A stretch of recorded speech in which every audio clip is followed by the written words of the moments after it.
বাংলাদেশ 360 আউলিয়ার পথধন্য এই বাংলাদেশ, কে আওয়ামী লীগ, কে বিএনপি, আর কে জাতীয় পার্টি, আর কে জামাত, এটা আমাদের দেখার দরকার নেই।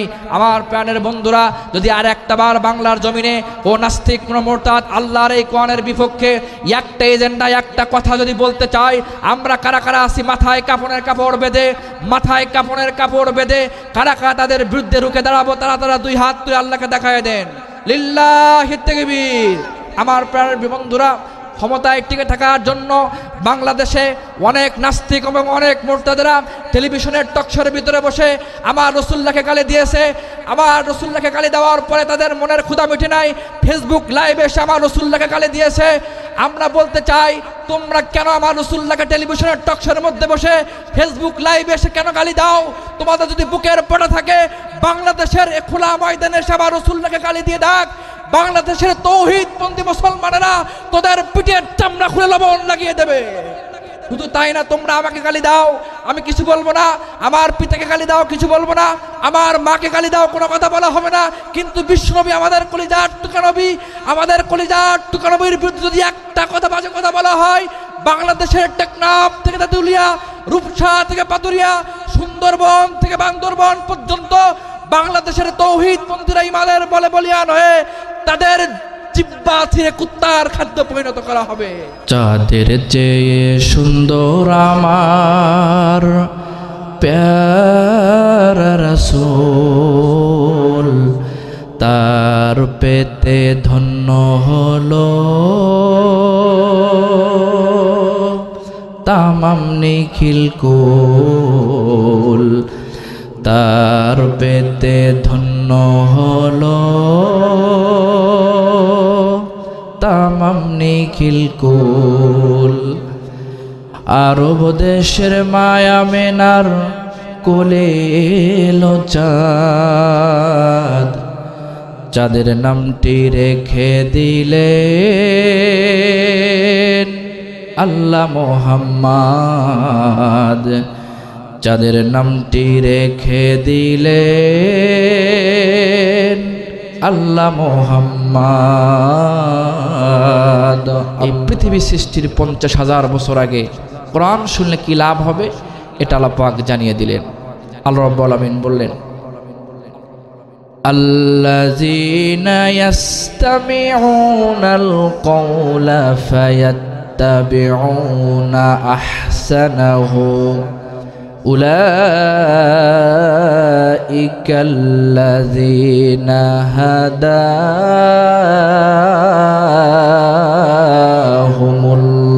হাদাহুমুল্লাহ। আল্লাযীনা ইসমে মৌসুলা সিগায়া জুমআ।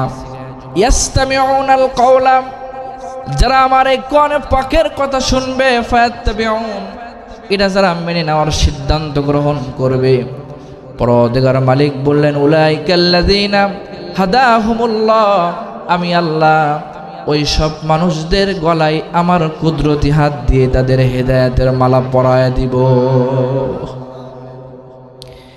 এখন কোরআন আমাদেরকে শুনতে হবে এবং যেটা শুনবো ওটা আমার বাস্তব জীবনে মেনে নেওয়ার সিদ্ধান্ত গ্রহণ করতে হবে। যদি আমরা গ্রহণ করতে পারি, আল্লাহ রাব্বুল আলামিন আমাদের গলায় হেদায়েতের মালা পরায় দিবে।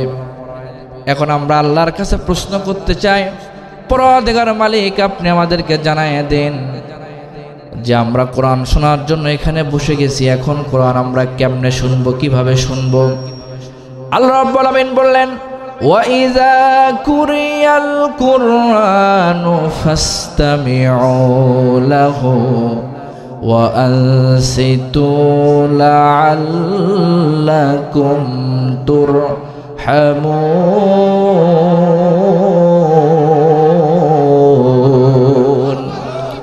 আল্লাহ রাব্বুল আলামিন বললেন, যখন তোমরা কোরআন শোনার জন্য বসে যাবা, ফাসতামিউ লাহু, তখন সকল প্রকার মনোযোগ সব দিক থেকে বাদ দিয়ে কেবলমাত্র শুধুমাত্র আল্লাহর কোরআনুল কারীমের দিকে তোমাদের দিতে হবে। যদি দিতে পারো তাহলে তোমরা আমার রহমত প্রাপ্ত বান্দাদের সাথে আমি আল্লাহ তোমাদেরকে শামিল করে দিব। আমার একান্ত আপনজনেরা, তাহলে আমরা যদি আল্লাহ পাকের রহমত প্রাপ্ত বান্দাদের সাথে আল্লাহ আমাদেরকে শামিল করে দেয়, তাহলে আমরা যদি আল্লাহর কাছে বলতে চাই, পরওয়ারদিগার মালিক, আপনি তো আপনার রহমত প্রাপ্ত বান্দাদের সাথে আল্লাহ আপনি আমাদেরকে শামিল করে দিলেন, তাহলে আমাদের পরিচয় কি আপনি আমাদেরকে জানায়া দেন। আল্লাহ রাব্বুল আমিন বললেন, ইন্নামাল মুমিনুন,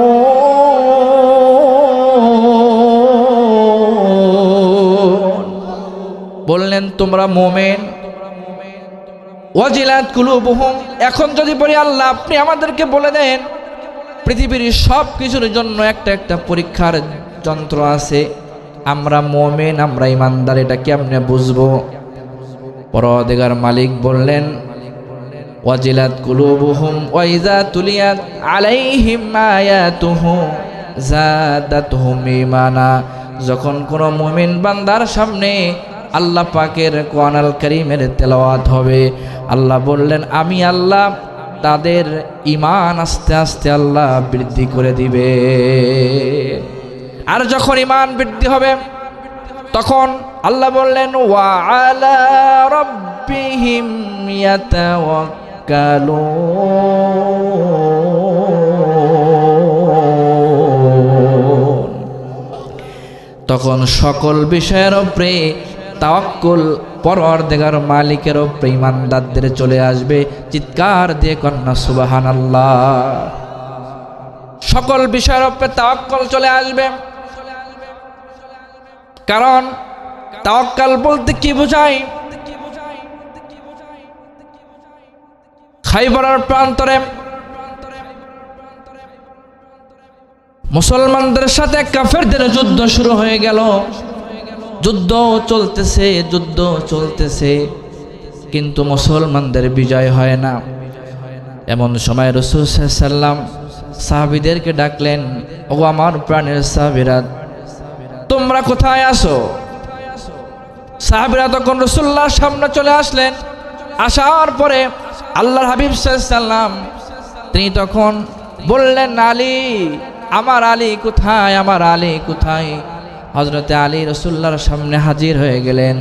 রাসূলুল্লাহর সামনে হাজির হওয়ার পরে রাসূলুল্লাহর সামনে যখন হযরতে আলী হাজির হয়ে গেলেন, রাসূলুল্লাহ আলীর চেহারার দিকে তাকায় দেখলেন হযরতে আলী অসুস্থ, তার চোখের ব্যথা হয়েছে, চোখের সমস্যা হয়েছে। তখন রাসূলুল্লাহ হযরতে আলীকে ডাকলেন, ডেকে বললেন, আলী তুমি আমার সামনে এসে দাঁড়িয়ে যাও। হযরতে আলী বিশ্বনবীর সামনে দাঁড়িয়ে গেলেন।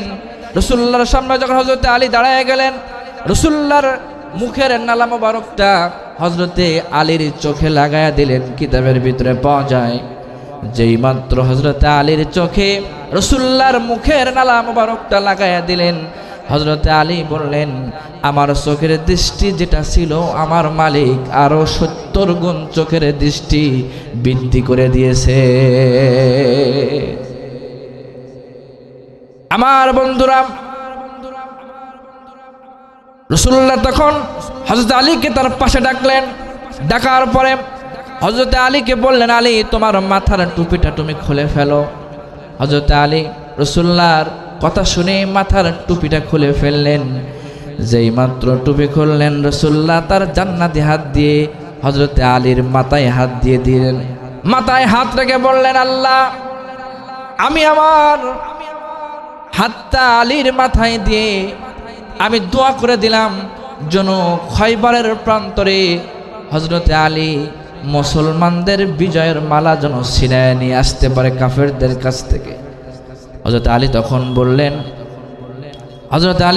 বললেন, যে সময় রাসূলুল্লাহ আমার মাথার উপরে তার জান্নাতি হাত যে সময় দিয়ে দিলেন, আমি লক্ষ্য করলাম আমার মাথার উপরে শুধু রাসূলুল্লাহর হাত না, আরশের মালিক আল্লাহর কুদরতি হাত আমার মাথার উপরে। চিৎকার দিয়ে কন্যা আল্লাহু আকবার। আমার প্রাণের বন্ধুরা,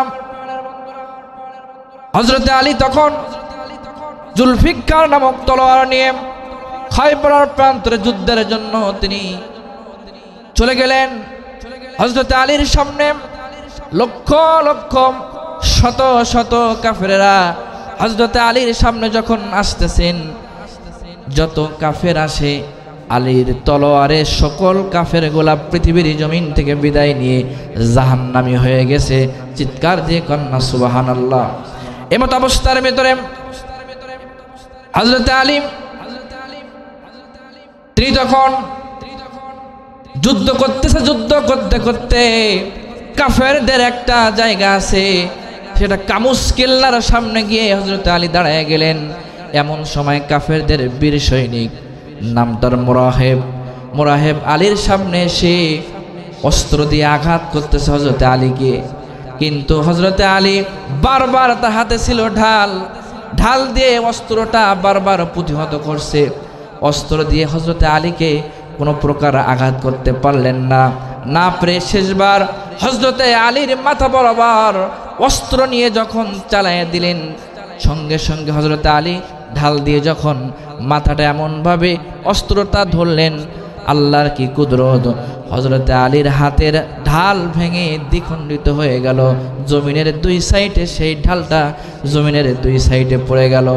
এখন বলেন তো, যুদ্ধের ময়দানে হযরত আলীর হাতে কি আর কোনো ঢাল আছে? তখন কেমনে যুদ্ধ করবে?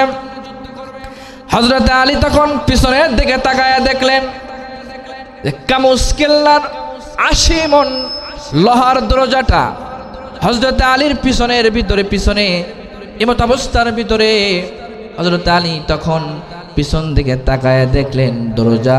তখন তিনি আল্লাহর উপরে তাওয়াক্কাল করে তিনি যখন দরজার 80 মণ লোহার দরজায় গায়ে যখন হাত দিলেন, যে সময় আল্লাহর কুদরতে 80 মণ লোহার দরজাটা হযরত আলীর হাতে কাগজের মতো সেট করে দিলেন। তিনি কে?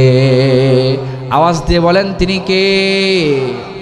হযরত আলী তখন মুখের ভিতরে আল্লাহু আকবার বলে যখন কামুস কিল্লার দরজায় হাত দিলেন, 80 মণ লোহার দরজা হযরতে আলীর হাতে সেট হয়ে গেল। কাগজের মতো যুদ্ধ শুরু করলেন। আমার প্রাণের বন্ধুরা, তাহলে যুদ্ধের ময়দানে হযরতে আলী আল্লাহু আকবারের স্লোগান নিয়ে তিনি যুদ্ধের ময়দানে ঝাঁপিয়ে পড়লেন। আজও পর্যন্ত যদি মানুষেরা, মুসলমানেরা, ইমানদারেরা আল্লাহু আকবারের স্লোগান নিয়ে সামনে অ্যাডভান্স হতে পারে, মুসলমানদের সামনে কোনো পরাশক্তি 1 সেকেন্ড দাঁড়ানোর ক্ষমতা রাখে না। কথা বলেন ঠিক কিনা? তার কারণ বদরের প্রান্তরে 313 জনকে আল্লাহ পাক বিজয়ের মালা দিয়েছিলেন। উহুদের প্রান্তরে আল্লাহ পাক মুসলমানদের গলায় বিজয়ের মালা দিয়েছিলেন। খন্দকের প্রান্তরে আল্লাহ পাক মুসলমানদের গলায় বিজয়ের মালা দিয়েছিলেন। মুসলমানরা যে আওয়াজকে সামনে রেখে সামনে অ্যাডভান্স হয়, পিছায় না। আজও পর্যন্ত সেই মুসলমানরা সেই আল্লাহু আকবরের আওয়াজ নিয়ে সামনে অ্যাডভান্স হতে পারে, মুসলমানদের সামনে কোনো পরাশক্তি 1 সেকেন্ড দাঁড়ানোর ক্ষমতা রাখে না। কথা বলেন ঠিক কিনা? আওয়াজ দিয়ে বলতে হবে ঠিক কিনা? লিল্লাহিত তাকবীর। আমার প্রাণের বন্ধুরা, যে কথা বলতেছিলাম, কাম টু মাই পয়েন্ট। হযরত আলী তিনি তখন কামুস কিল্লার 80 মণ লোহার দরজা তিনি হাত দিয়ে যুদ্ধ শুরু করলেন। এখন বলেন তো, 80 মণ লোহার দরজার ওজন কয় কেজি হবে? আপনারা কি বুঝতে পারতেছেন আমার কথা? 80 মণ লোহার দরজা কয় কেজি হবে? 4-5 কেজি হবে নাকি? 80 মণ লোহার দরজা তিনি যখন কাগজের মতো যুদ্ধ শুরু করলেন, যুদ্ধ চলতেছে, মোরাহেবকে তিনি তখন সামনে হাজির। মতো অবস্থা যুদ্ধ করতে করতে হযরত আলী একবার যখন ঢালটা টান দেয়, তখন শত শত মুশরিকেরা হযরত আলীর হাতের তলোয়ারের সামনে প্রত্যেক বারে পৃথিবী থেকে বিদায় নিয়ে জাহান্নামী হয়ে যায়। এমত অবস্থার ভিতরে হযরত আলী যুদ্ধ হয়ে গেল। যুদ্ধের ময়দানে, যুদ্ধের প্রান্তরে সকল সাহাবীদের পক্ষ থেকে জয়গান শুরু হয়ে গেল। আলী যেখানে, হযরত আলী যেখানে বিজয় সেখানে। আল্লাহু আকবার জোরে বলেন। যে 80 মণ লোহার দরজা নিয়ে যখন তিনি যুদ্ধ করলেন, হযরত আলীর বিজয় তখন যুদ্ধের ময়দানে শুরু হয়ে গেল। ঠিক সেই সময় যুদ্ধের বিজয় তিনি যখন নিয়ে রাসূলুল্লাহর সামনে হাজির, রাসূলুল্লাহ সহ সাহাবীরা প্রায় 700 কিলোমিটারের সামথিং ওই যে মদিনা থেকে খয়বরের প্রান্তর। সাহাবীদেরকে নিয়ে মদিনায় চলে আসলেন। মদিনায় আসার পরে রাসূলুল্লাহর হুজরার চলে গেলেন। হযরতে আলী মদিনার মসজিদ থেকে মসজিদে গামামা, আমি যখন মসজিদে গামামার মদিনার মসজিদে ফজরের নামাজ আমি আদায় করলাম, আদায় করে মসজিদে গামামা যে মসজিদে রাসূল সাল্লাল্লাহু আলাইহি সাল্লাম ওখানে নামাজ পড়েছিল এখনো পর্যন্ত সেটাই সেভাবেই আছে মসজিদে গামামা। আমি ওখানে দাঁড়ায় গেলাম। দাঁড়ানোর পর দেখলাম আমার ডান সাইডে একটা ছোট্ট একটা ঘর। আমি তাকায় দেখলাম এই ঘরটা পৃথিবীর আর কারণ না, এই ঘরটা শেরে খোদা হযরতে আলীর ঘর। চিৎকার দিয়ে কন্যা সুবহানাল্লাহ। হযরতে আলী বাসায় গেলেন। মদিনার ভিতরে এ সংবাদ পাবলিশড হয়ে গেল যে হযরতে আলী খয়বরের প্রান্তরে 1 নয় 2 নয় 3 নয় 4 নয় 80 মন লোহার দরজা নিয়ে তিনি যুদ্ধ করেছে। এই সংবাদ যখন খয়বরে গোটা মদিনার ভিতরে ছড়ায় গেল, তখন মানুষেরা হযরতে আলীর সাথে সাক্ষাৎ করার জন্য, হযরত আলীর সাথে দেখা করার জন্য তারা তখন হযরতে আলীর বাসায় হাজির হয়ে যাচ্ছে দেখার জন্য। আর মদিনার ভিতরে জয়গান শুরু হয়ে গেল। হযরতে আলী যেখানে বিজয় সেখানে, হযরতে আলী যেখানে বিজয় সেখানে এরকম জয়গান শুরু হয়ে গেল। এমত অবস্থার ভিতরে হযরতে আলী আসরের নামাজ পড়ার জন্য মদিনায় হাজির। মদিনার মসজিদে শত শত সাহাবীরা হযরতে আলীকে পেয়ে খুশি হয়ে গেলেন। খুশি হওয়ার পরে হযরতে আলী তিনি একটু বোরিং ফিল করছে যে মানুষদের এত ভিড়। হযরতে আলী নিজেকে একটু ফ্রি করার জন্য তিনি নামাজ পড়ে তার বাসা থেকে একটু দূরে একটা খেজুর বাগানের পাশে দাঁড়ায় গেলেন। দাঁড়ায় ওখানে চলে গেলেন খেজুর বাগানের পাশে। যাওয়ার পরে হযরতে আলী একটু বসলেন। বসে আর মৃদু মৃদু বাতাস আসতেছে, বাতাস অনুভব করছে। আর হযরতে আলী বসে আছেন, বসে বসে আল্লাহর পাকের কোরআন তেলাওয়াত করছে। কি তেলাওয়াত করতেছে? আওয়াজ দিয়ে বলেন, কি তেলাওয়াত করছে? কোরআন আল কারীম তেলাওয়াত করছে।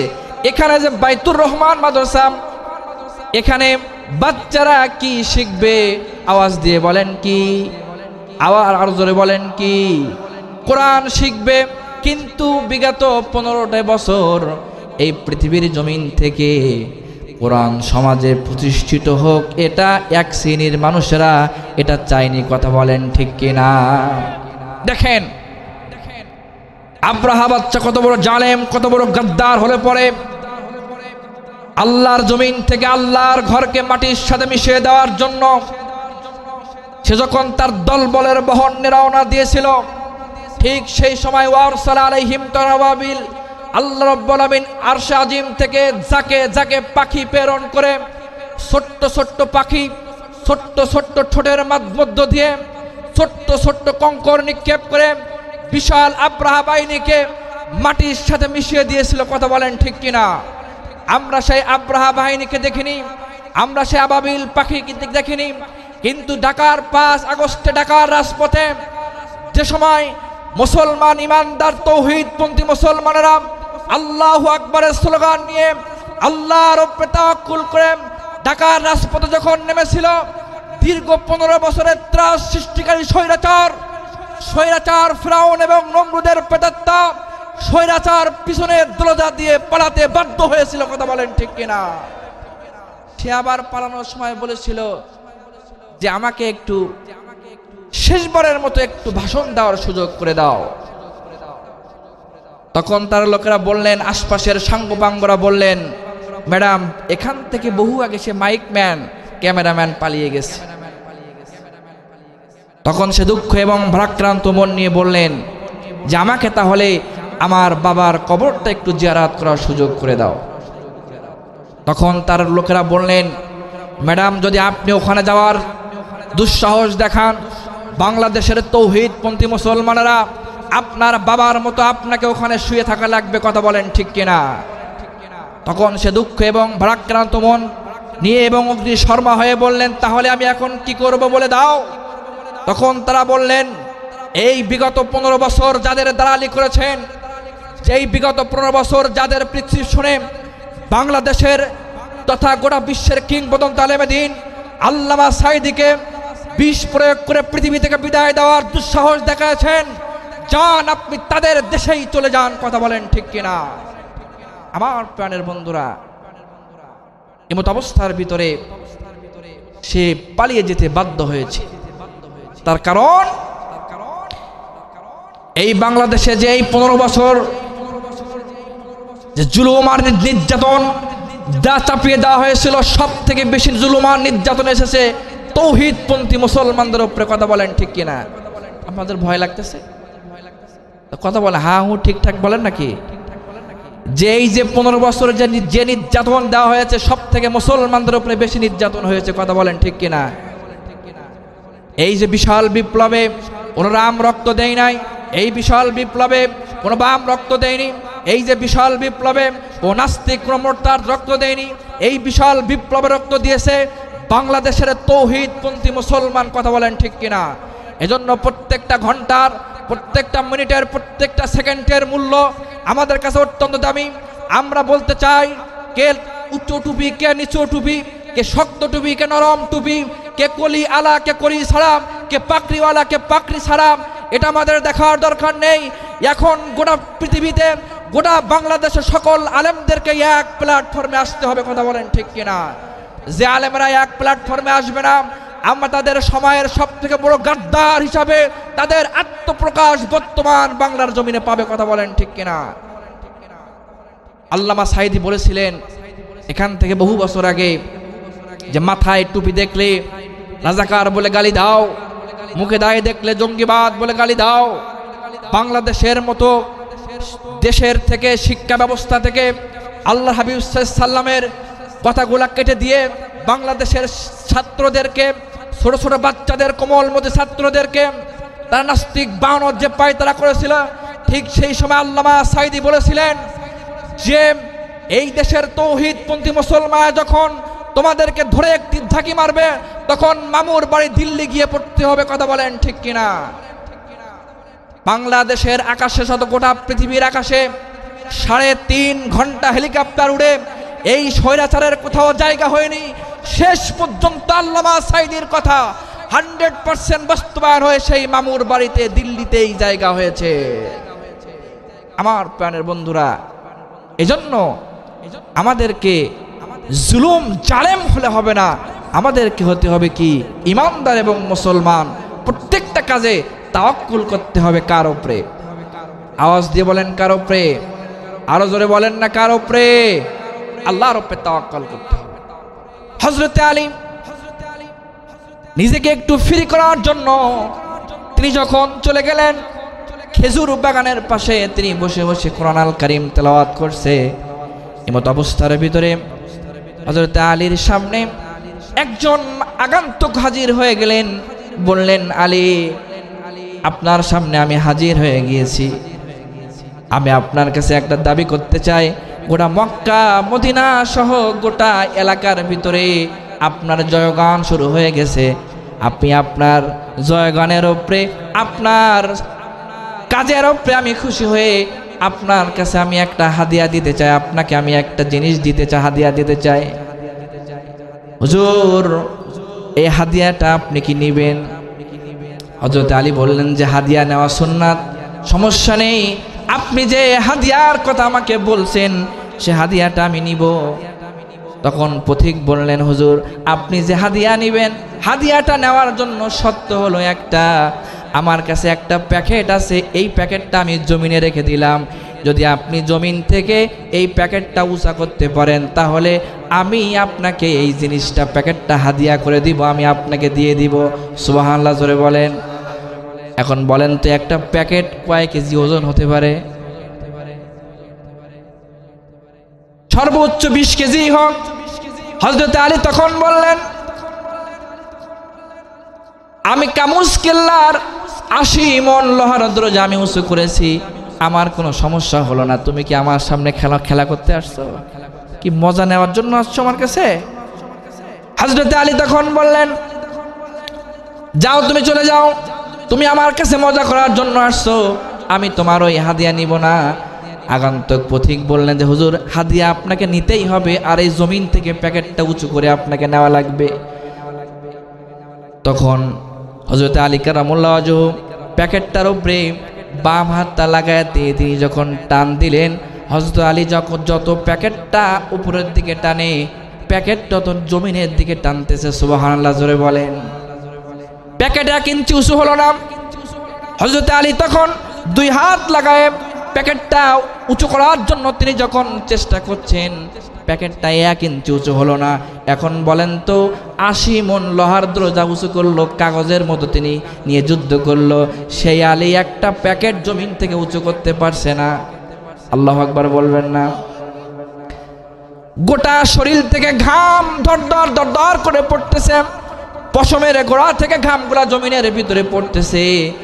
এমন সময় হযরত আলী সর্বশেষ চেষ্টা করলেন, একবার বললেন না, সকলেই বলেন আল্লাহু আকবার। আরো জোরে কন্যা আল্লাহু আকবার। হযরত আলী তখন আল্লাহু আকবার বলে যখন প্যাকেটটা উঁচা করলেন, যেই মাত্র প্যাকেটটা টান দিলেন, হযরত আলী দেখলেন তার প্যাকেটটা জমিন থেকে প্রায় 1 বিঘাতের মতো উঁচা হয়ে গেল।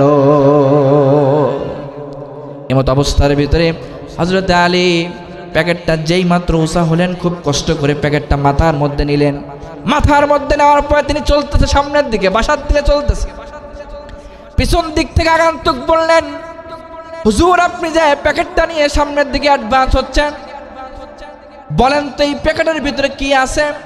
হযরত আলী তখন থমকে দাঁড়িয়ে গেলেন, দাঁড়িয়ে বললেন যে প্যাকেটের ভিতরে কি আছে এটা তো আমি জানি না।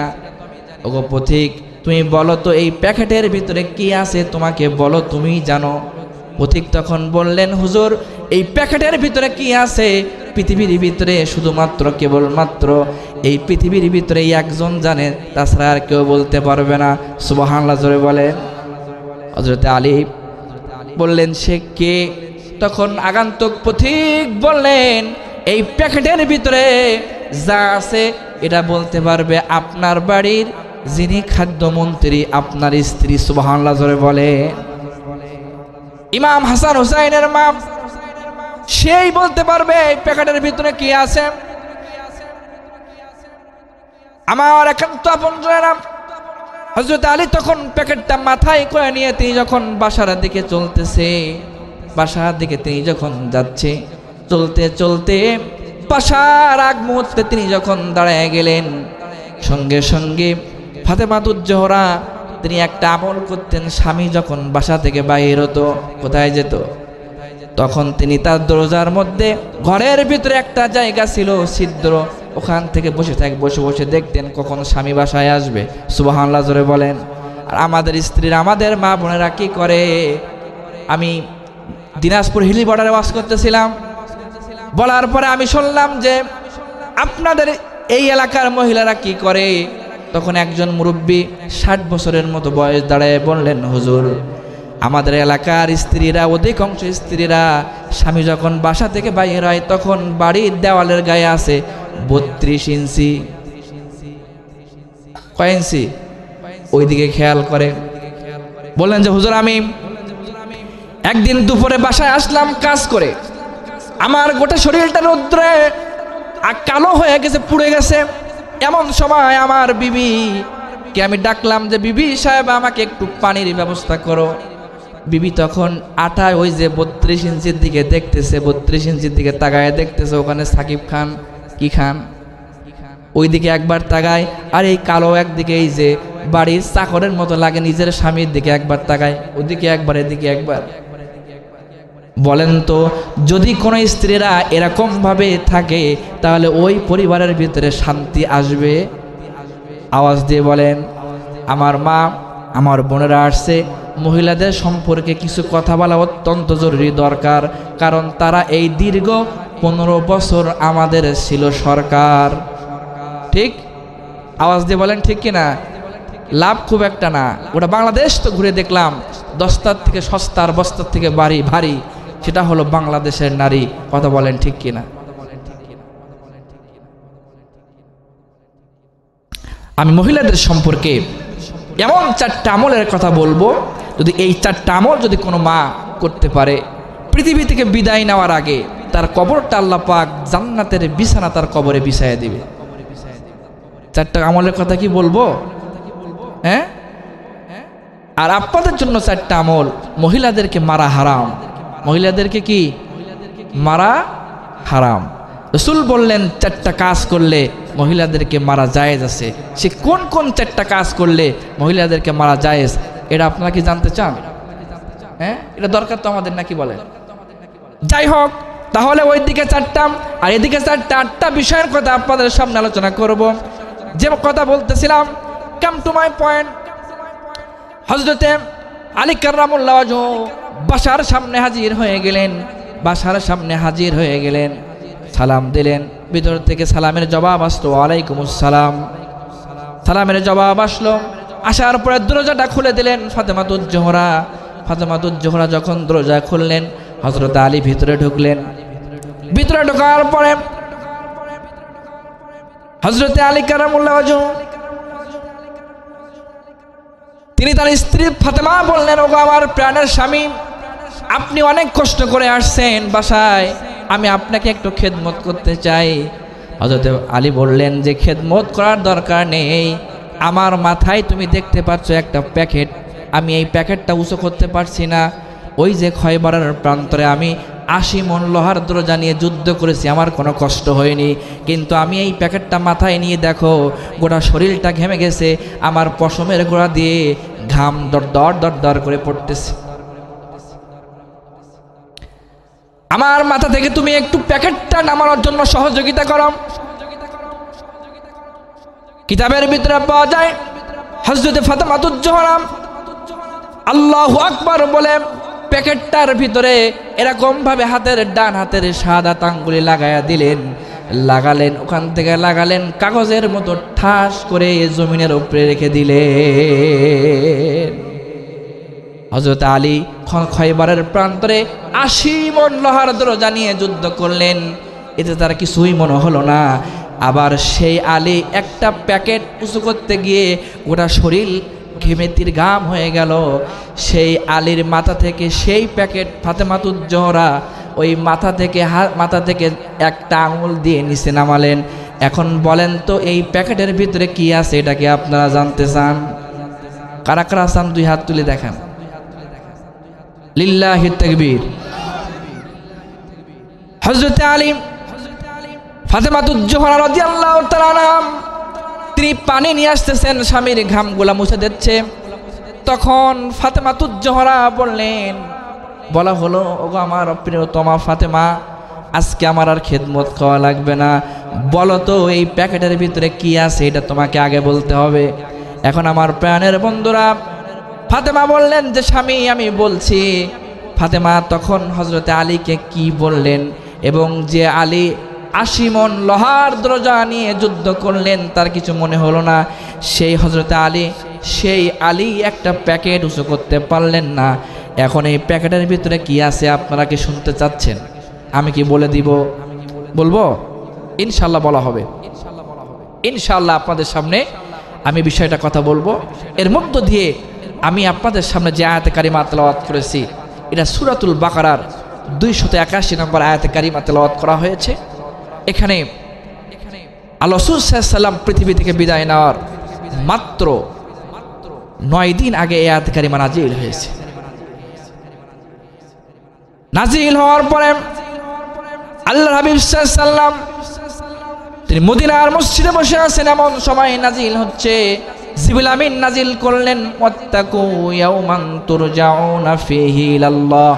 আল্লাহু আকবার বলেন, যে ভয় করো সেই দিনের ভয় করো যেদিন তোমাদেরকে উঠতে হবে এবং আল্লাহর দরবারে সেদিন তোমাদেরকে জবাব দিতে হবে। আল্লাহু আকবার বলেন, আল্লাহর দরবারে জবাব দিতে হবে। এমত অবস্থার ভিতরে দেখেন সাহাবীদের ভিতরে আল্লাহ রাসূলের সাহাবীদের মধ্যে কেমন ভয়, কিয়ামতের ময়দানে উঠতে হবে, আল্লাহর দরবারে জবাব দিতে হবে, কেমন ভয়। হযরতে খলিফাতুল মুসলিমিন ওমর রাদিয়াল্লাহু তাআলা আনহু তিনি যখন প্রেসিডেন্টের চেয়ারে বসে গেলেন, এমন সময় 2 জন যুবক হাজির হয়ে গেলেন। হাজির হয়ে বললেন, একটা লাশ নিয়ে হাজির হয়ে বললেন, খলিফাতুল মুসলিমিন, আমি আপনার কাছে একটা মার্ডার কেসের আসামি নিয়ে মার্ডার কেসের মামলা নিয়ে আপনার কাছে হাজির হয়েছি। হযরত ওমর বললেন, ওগো যুবক, আমার কাছে যে মার্ডার কেসের আসামি নিয়ে মার্ডার কেসের মামলা নিয়ে হাজির হয়েছো, কি কি সমস্যা তোমরা বলো আমরা শুনি। তখন দুইজন যুবক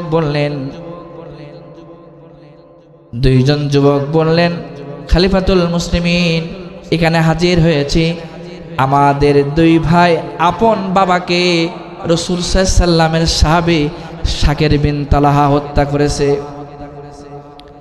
এমন ভাবে কথা বলছেন। হযরতে ওমর বললেন, এ যুবক, হত্যা যে করেছে, এখন বলো তো তোমার বাবাকে যে হত্যা করা হয়েছে তার সাক্ষী আছে কিনা, তার প্রমাণ আছে কিনা, সাক্ষী এবং প্রমাণটা আমাকে দিয়ে দাও। যুবক বললেন যে আমাদের কাছে কোনো প্রমাণ নেই, কোনো সাক্ষী নেই। হযরত ওমর তখন বললেন, সাক্ষী না থাকলে তো বিচার করা যাবে না। আল্লাহু আকবার বলেন। কারণ রাসূল বলেছেন, in responsibilities of Muhammad it is most difficult getting to the whole truth of it. What is the grammatical suggestion of the science? There is not more than Muhammad Rasulullah sallallahu alaihi wasallam. Muhammad is the self power. Muhammad is the by the power. Muhammad is the on the power. Muhammad is the of the power. There is no power in this world. And leader of Islam and prophet of Islam, Muhammad Rasulullah sallallahu alaihi wasallam. Subhanallah জোরে বলেন। বললেন রাসূল সাল্লাল্লাহু আলাইহি ওয়াসাল্লামের আদর্শ এমন, প্রমাণ না হলে তো বিচার হবে না। আর আমাদের যে এই যে দীর্ঘ 15 বছর মামলা হওয়ার আগে আসামি ধরে থানায় নিয়ে তারপরে মামলা দেওয়া হয় আসামির উপরে, ঠিক কিনা জোরে বলেন। হয়েছে না এমন? আমি গেছিলাম মানে আপনার মধুপুর টাঙ্গাইল। বলেন যে হুজুর, সিরাজগঞ্জ একটা মার্ডার হয়েছে, 80 বছরের মতো বয়স, হাতে একটা লাঠি। এসে বললেন যে হুজুর, আমি 1 নাম্বার আসামি, এখান থেকে প্রায় 300 থেকে 400 কিলোমিটার দূরে মামলা, আমি জানিই না আমি 1 নাম্বার সেই মার্ডার কেসের আসামি। নাউজুবিল্লাহ বলবেন না। দেখেন তাফসীরে নুরুল কোরআনের ভিতরে বলা হয়েছে যে স্বৈরাচার হবে, তার ভিতরে 3টা বৈশিষ্ট্য থাকবে। কয়টা বৈশিষ্ট্য? আওয়াজ দিয়ে বলেন কয়টা? 3টা বৈশিষ্ট্য। 1 নাম্বার জালেম, 2 নাম্বার নিষ্ঠুর, 3 নাম্বার মূর্তি পুজো।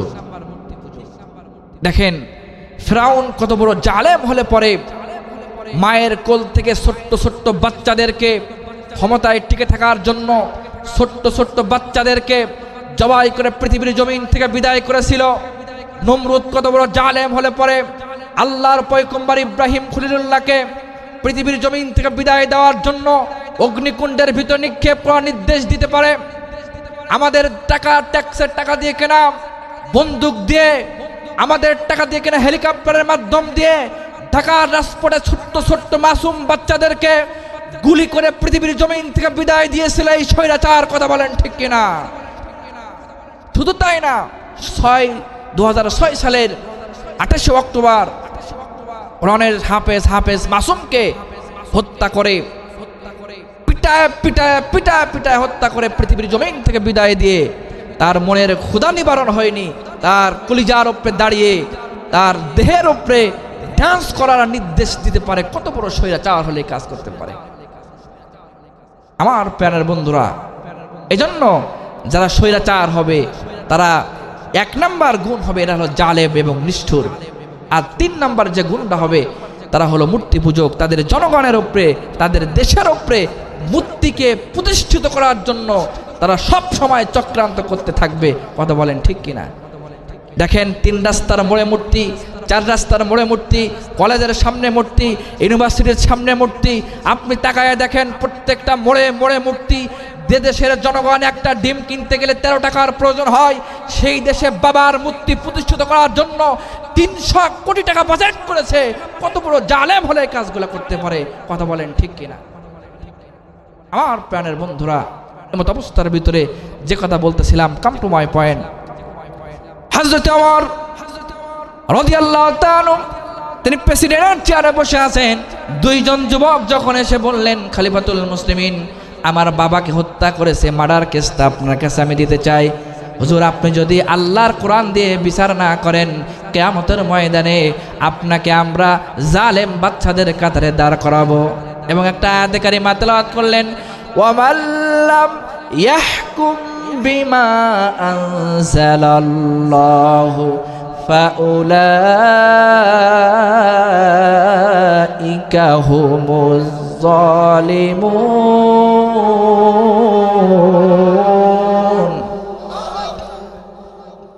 আল্লাহু আকবার বললে লস না লাভ? হ্যাঁ,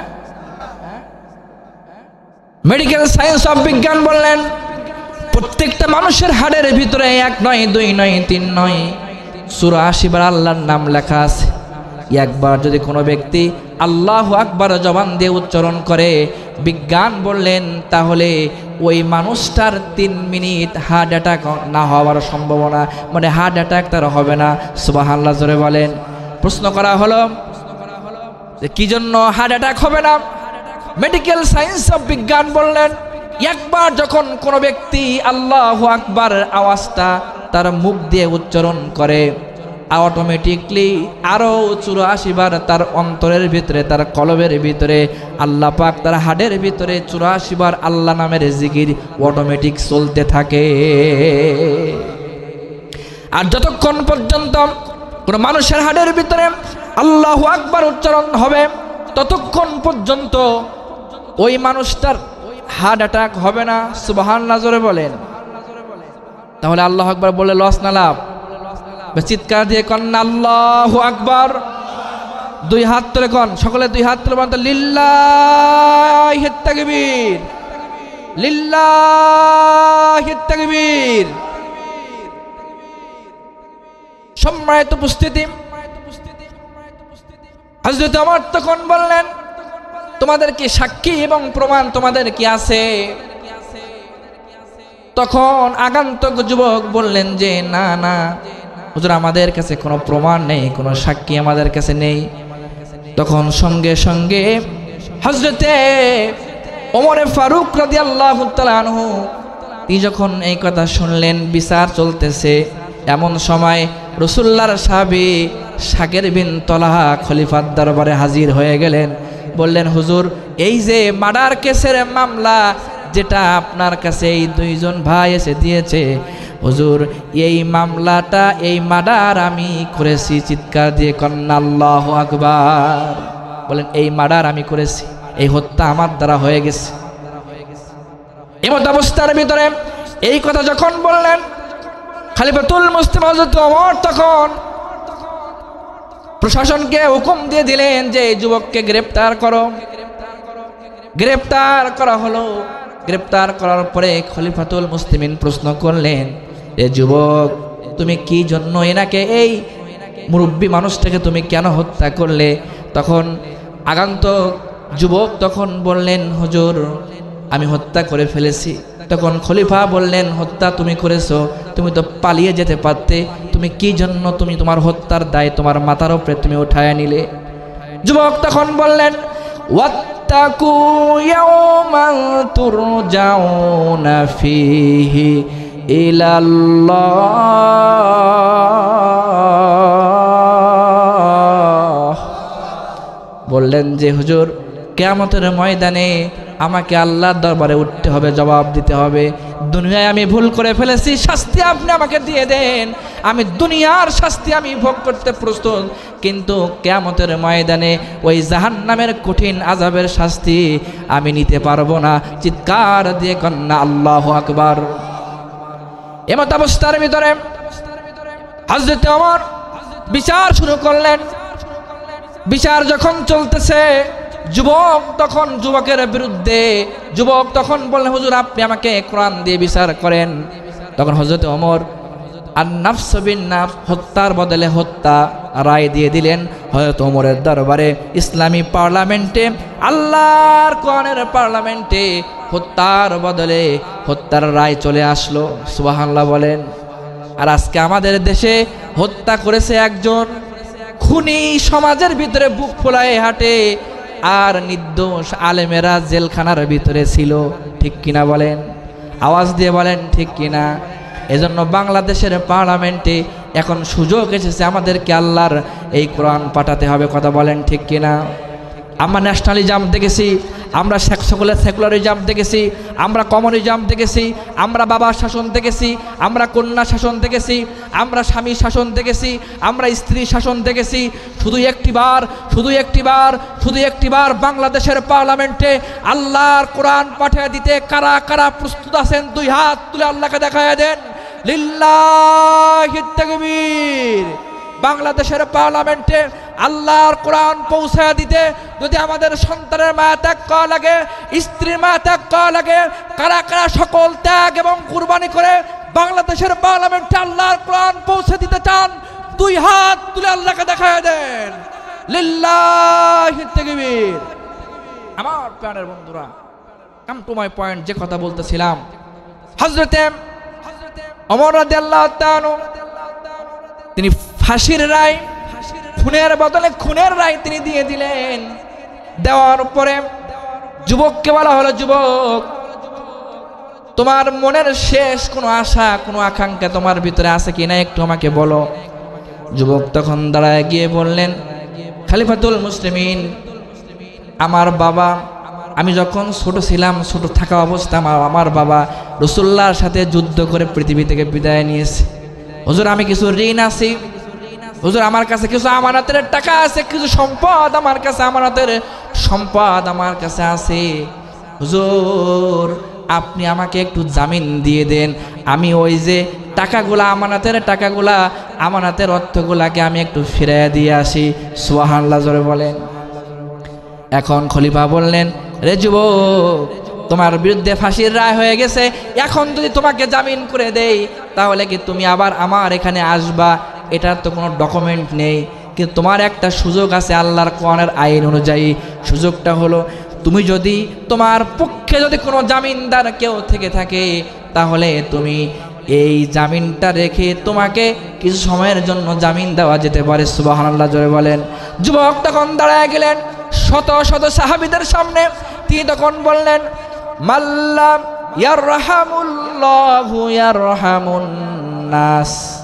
যে রাসূলুল্লাহর সাহাবীরা, আমি কঠিন বিপদে পড়ে গেছি, গোটা মক্কা মদিনার মধ্যে আমার কোনো আত্মীয় স্বজন নেই, যদি আপনারা কেউ যদি আমাকে একটু, আমার পক্ষে যদি একটু জামিন হয়ে যান তাহলে কিয়ামতের ময়দানে আমি আপনার জন্য আল্লাহর দরবারে আমি সাক্ষী দিব। আল্লাহর দরবারে আমি সাক্ষী দিয়ে রাসূলুল্লাহর কাছে গিয়ে আমি বলে আমি আপনাকে আল্লাহর জান্নাতে পৌঁছায় দেওয়ার জন্য আমি সুপারিশ করব। সুবহানাল্লাহ জোরে বলেন। এই কথা বলার সাথে সাথে হযরত আবু জার গিফারি দাঁড়ায় গেলেন। হযরত আবু জার গিফারি দাঁড়ায় বললেন, according to new testament, time in Bible chapter 3 page 188 said that Isa alayhi salatu wassalam to the community must welcome last and final messenger alert prophet Muhammad Rasulullah sallallahu alayhi wasallam. Muhammad is the self-power, Muhammad is the by the power, Muhammad is the one the power.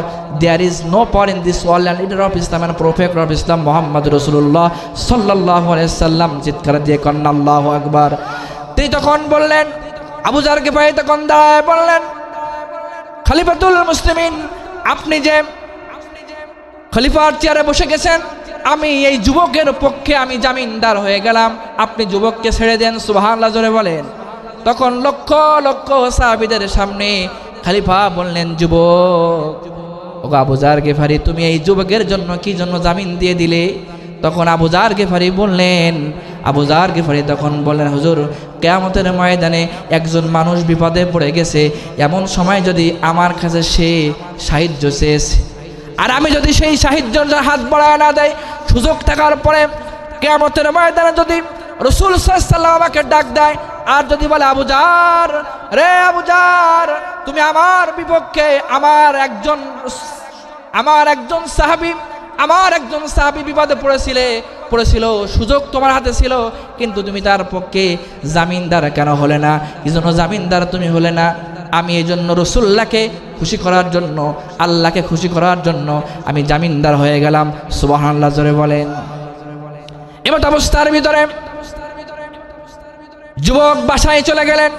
বাসায় যাওয়ার পরে যুবকের সামনে সন্তান দাঁড়ায় গেল, স্ত্রী দাঁড়ায় গেল, তার মা দাঁড়িয়ে গেল।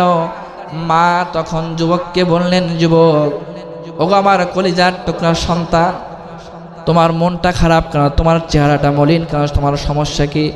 তখন যুবক বললেন, মা, ও আমার মা, আমি একটা ভুল করে ফেলেছি, অন্যায় আমি করে ফেলেছি। আমার বিরুদ্ধে খলিফার দরবারে হত্যা মামলা হয়েছে, আমার জীবন চলে যাবে। তখন যুবকের মা বললেন, আমার যুবক ভাইয়েরা একটু মনোযোগ সহকারে শোনার চেষ্টা করেন। মেডিকেল সায়েন্স অফ বিজ্ঞান বললেন, একটা মা তার সন্তানকে এত বেশি ভালোবাসে কেন? যুবকের মা তখন বললেন, যুবক, ওগো আমার কলিজার টুকরা সন্তান, তুমি পালাও, তুমি পালায়ে যাও, চলে যাও। কারণ তুমি যদি আমাকে আমার কাছ থেকে বিদায় নিয়ে নাও, আমি মা হিসাবে আমার সন্তান চলে যাবে, আমি এটা সহ্য করতে পারবো না। চিৎকার দিয়ে কন্যা আল্লাহু আকবার। আমার প্রাণের বন্ধুরা, এমত অবস্থার ভিতরে মেডিকেল সায়েন্স অফ বিজ্ঞান বললেন, একটা মা তার সন্তানকে এত বেশি ভালোবাসে কেন? বিজ্ঞান বললেন, তার মায়ের পেটের ভিতরে 10 মাস কিংবা 9 মাসের ভিতরে যতদিন থাকুক না কেন, প্রত্যেকটা সন্তান তার মায়ের পেটের ভিতরে 1 নয়, 2 নয়, 3 নয়, 4500 বার মায়ের পেটের ভিতরে সন্তান লাথি মারে। 4500 বার লাথি মারে। ডাক্তাররা বললেন, যদি 4500 লাথির ভিতরে সব থেকে যেটা দুর্বল লাথি, নরম লাঠিটা যদি কোনো সন্তান তার বাবার পেটে মারে, তাহলে বাবা জাগায় হার্ট অ্যাটাক করে পৃথিবীর জমিন থেকে বিদায় নেবে। তাহলে আপনার আমার মা কত সহ্য করেছে, আল্লাহু আকবার বলেন। ওদিকে কি মনে আছে হযরত আলীর সেই প্যাকেট, ওই যে কামুস কেল্লার দরজা, 80 মন লোহার দরজা উঁচু করলো কাগজের মতো, একটা প্যাকেট সে উঁচু করতে গেলে জীবন যায় ভাব।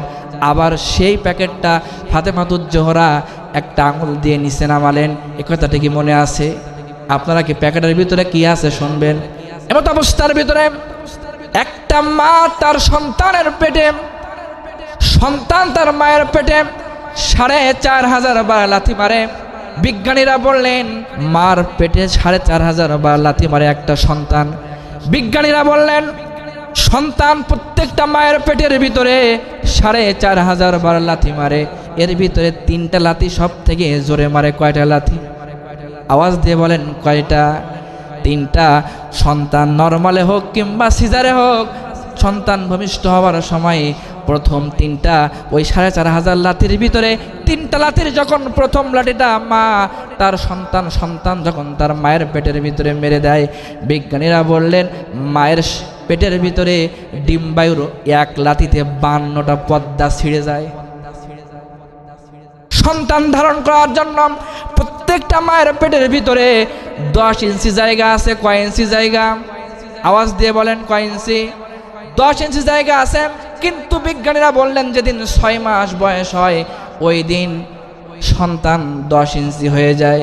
কিন্তু সন্তান যখন ভূমিষ্ঠ হয় তখন ওই সন্তান 18 ইঞ্চি, 16 ইঞ্চি, 17 ইঞ্চি লম্বা হয়। তাহলে এই 6, 7, 8 ইঞ্চি জায়গা কোথায় যায়? প্রশ্ন আছে না নাই? যেদিন 11 ইঞ্চি লম্বা হয় সন্তান, ওই দিন আল্লাহ পাকের একজন ফেরেশতা সন্তানের সন্তানের পাটা মায়ের কলিজার ভিতরে সেট করে দেয়।